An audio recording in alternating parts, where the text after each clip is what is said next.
Hello guys and welcome back to my channel. This is captain Som welcoming you to my YouTube channel. और दोस्तों, मैं आपसे एक बहुत ही इंटरेस्टिंग कॉन्वर्सेशन इस वीडियो में करने वाला हूँ।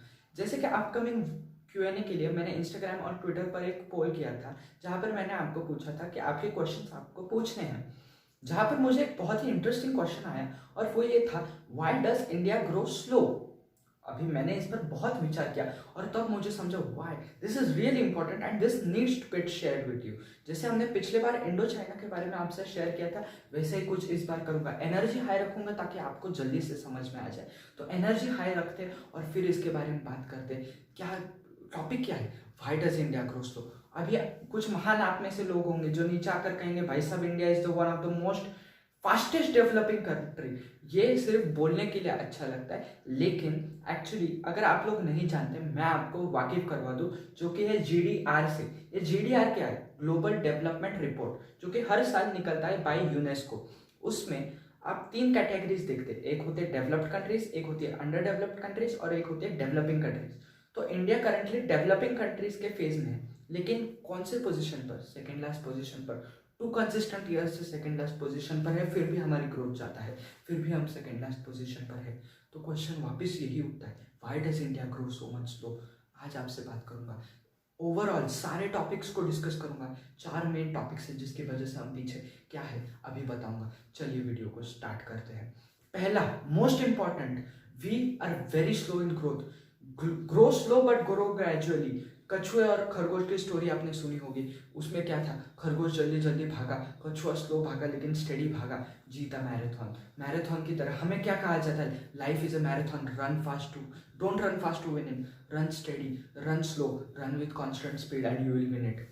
पुराना फॉर्मूला है, नया फॉर्मूला सक्सेस का, run like a sprinter then only win it, you can win it, because life is no longer a marathon, life has become a sprint. या फिर अगर स्प्रिंट में भागने की क्षमता नहीं रखते हो तो इतने फास्ट बनो कि मैराथन में हर बार फर्स्ट आओ। एलन कॉलिक्स मैराथन में कभी भी जिंदगी में हारा नहीं। पहली रेस जिंदगी की कौन सी थी? उसकी स्प्रिंट थी। 100 मीटर की स्प्रिंट में भागा था, सबसे तेज, गोल्ड मेडल जीता था उसने इंटरनेशनल लेवल पर 100 मीटर स्प्रिंट में। फिर गया मैराथन में, इंजरी हो गई थी, स्प्रिंट भाग नहीं सक रहा था। मैराथन में ऐसा गया, ऐसा उसने जलवा बिखेरा कि कभी वो सेकेंड पोजीशन तक आया ही नहीं। उसने कभी सिल्वर मेडल मैराथन में देखा ही नहीं, because he trained himself so hard that he became number 1। He is number 1 marathon. Retire होने तक कोई उसे हरा नहीं सका। साउथ अफ्रीकन था, कभी तक रिटायर होने तक उसे कोई हरा नहीं सका। वैसे India is very slow in growth. India gradually grow करता है, फास्ट ग्रोथ हमारे पास है नहीं। चाइना हमसे आगे क्यों है? हमारे साथ ही था कुछ टाइम पहले तक, डेवलपिंग कंट्री था। क्यों आज डेवलप्ड कंट्रीज में उसको गिना जाता है? क्योंकि ग्रोथ फास्ट की, जल्दी जल्दी जल्दी जल्दी रिक्वायरमेंट्स को फुलफिल करता गया। क्या किया उन्होंने? फास्ट डेवलपमेंट की। सिंगापुर क्या किया? फास्ट डेवलपमेंट, जल्दी जल्दी एक्शंस लिए, जल्दी जल्दी स्टेप्स लिए, आज नंबर 1 बन गए। जापान फास्ट ग्रोथ के फॉर्मूला पर चला, आज वापस नंबर 1 पर पहुंच गया। ऐसे इंडिया ने कभी नहीं किया। हम ग्रो करते हैं ग्रेजुअली, कछुए की तरह चाल चलते हैं, नहीं जीत पाएंगे। जीतने के लिए या फिर अगले 100 साल लग जाएंगे, तब तक बाकी कंट्रीज फास्ट ग्रोथ करके हमसे 200 साल आगे तक की इनोवेशंस कर जाएंगे, जो कि नहीं हो पाएगा इंडिया से। इसलिए फास्ट ग्रोथ की ज़रूरत है, जो कि हमें करने की ज़रूरत है। ये बहुत इंपॉर्टेंट है। अगला पॉइंट क्या है? Innovation, very important. Understand this very importantly. Innovation India में क्या होता है? इनोवेशन नहीं होता। We are all stereotyped. इसने ऐसा बनाया, हम उसको थोड़ा मॉडिफाई करके मार्केट में बेच देंगे। कस्टमर्स पागल नहीं होते, कस्टमर समझते ये इसका ओरिजिनल दिमाग है, इसने थोड़ा सा मॉडिफाई करके मार्केट में दे दिया। हम ओरिजिनलिटी के लिए जाएंगे, हम नहीं जाएंगे थोड़ा सा मॉडिफिकेशन करके दे दिया, क्या पता वो फेक हो। इंडिया ने कभी ऐसा किया ही नहीं। इंडिया बहुत कम इनोवेशंस करता है। हम स्टीरियोटाइप, हम मॉडिफिकेशन ज़्यादा करते हैं, हम अपडेट ज़्यादा करते हैं, इसलिए हम इनोवेट कम करते हैं। हमें इनोवेट ज़्यादा करना है और फिर उसको अपडेट करना है। कोई भी कंट्री तब तक आप में इन्वेस्ट नहीं करेगी जब आपके पास खुद का स्टॉक मार्केट नहीं हो, आपके खुद के प्रोडक्ट्स नहीं हो। अगर आप दूसरे कंट्री की अपडेट करते रहोगे, कब तक आप उस बाकी कंट्रीज के सामने अपने इंप्रेशन बना पाओगे? जब तक खुद का इनोवेट नहीं करोगे कोई फायदा नहीं है। इनोवेशन करना जरूरी है, इनोवेट टू सक्सीड। मैं ये बार बार कह रहा हूँ, innovation is the key word for success. Success चाहिए, इनोवेट करो। इनोवेट करोगे फेल होगे, बहुत बार बार फेल होगे, अपडेट करने से बहुत बार ज्यादा फेल होगे, लेकिन जब सक्सेस मिलेगी तो ऐसी रॉकेट फाड़ कर निकलोगे बाहर कि कोई आपके पीछे, आपके बहुत कोसों कोसों तक आपके पीछे नहीं आ पाएगा। Innovation very important. India needs to innovate. क्यों करना है इनोवेट? ताकि हमें सक्सीड करना है, हमें बड़े लेवल पर पहुंचना है। So India needs to innovate.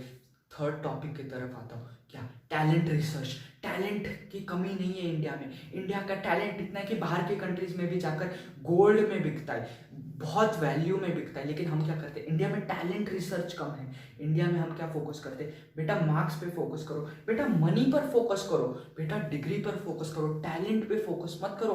Talent तुम्हें कुछ नहीं दिलाएगा आगे जिंदगी में। एक्चुअली टैलेंट ही सब कुछ तुम्हें दिलाएगा, डिग्री कुछ नहीं दिलाएगी। इलॉन मस्क की बेस्ट कंपनी कौन सी है? टेस्ला और स्पेसएक्स चलाते। स्पेसएक्स बेस्ट कंपनी है।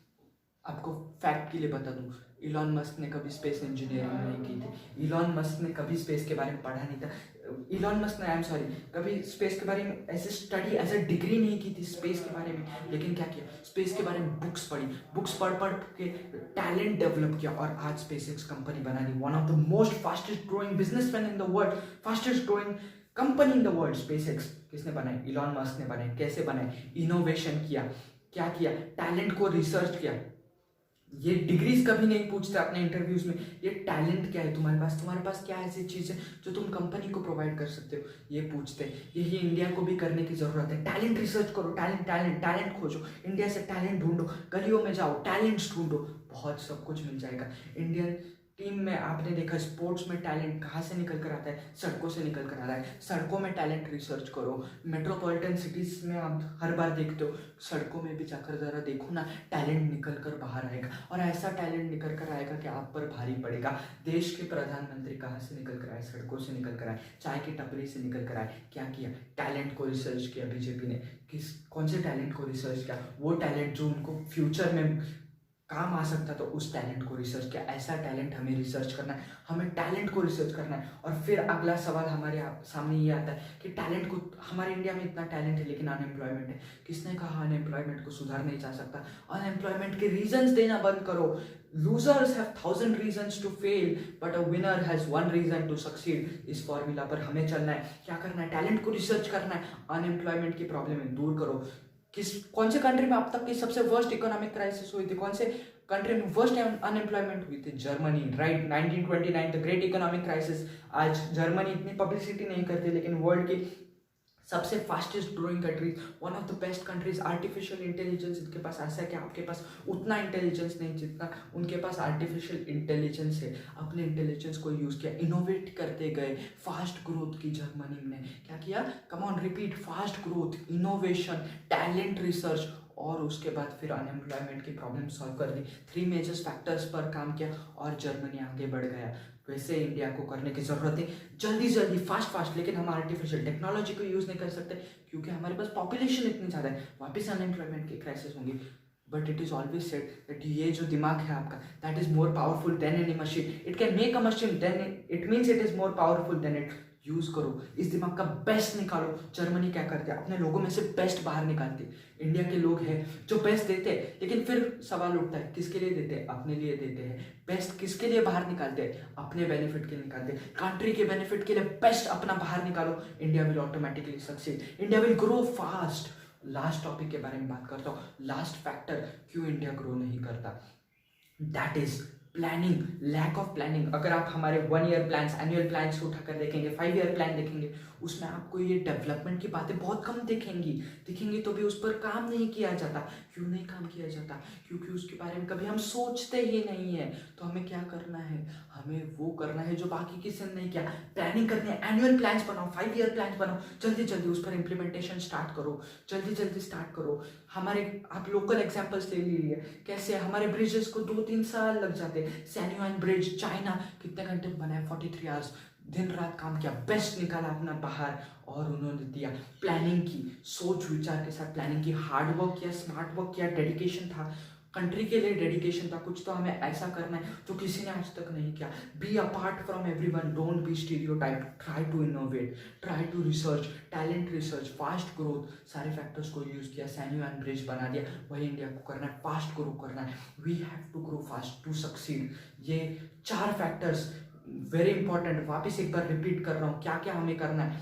हमें करना है innovation, fast growth, talent research और उसके बाद प्लानिंग सारे को मिला तो इंडिया फास्ट ग्रो करेगा and this is very important. और अब सबसे इंपॉर्टेंट चीज़ बात करता हूँ, क्यों मैंने ये वीडियो बनाई, ताकि आप लोगों के लिए, मेरे सारे दोस्तों को मेरा ये निवेदन है, मैं खुद ये कोशिश करूँगा, आप भी प्लीज़ कोशिश कीजिए कि आप इनोवेट करें, ये सारे स्किल्स को यूज़ करें, क्योंकि आप इंडिया के फ्यूचर हो और इंडिया को अगर सक्सीड करना है तो आपको फ्यूचर के लिए ऐसे ही स्किल्स पर काम करना पड़ेगा, इन बातों पर काम करना पड़ेगा, तब जाकर इंडिया जल्दी जल्दी डेवलप होगा and then we will be the number 1, जो हमारे कोसों तक पीछे नहीं आ पाएगा। We will be fly like a rocket और कोई हमारे पीछे तक, कोई हमारे कोसों तक नहीं रह पाएगा। ये आपको करना है। आपसे निवेदन है कि बस आपके 20 दोस्तों तक ये वीडियो प्लीज़ पहुंचा दीजिए, क्योंकि ये बहुत ज़्यादा इंपॉर्टेंट है इंडिया के फ्यूचर के लिए। यही मेरे आपसे निवेदन है।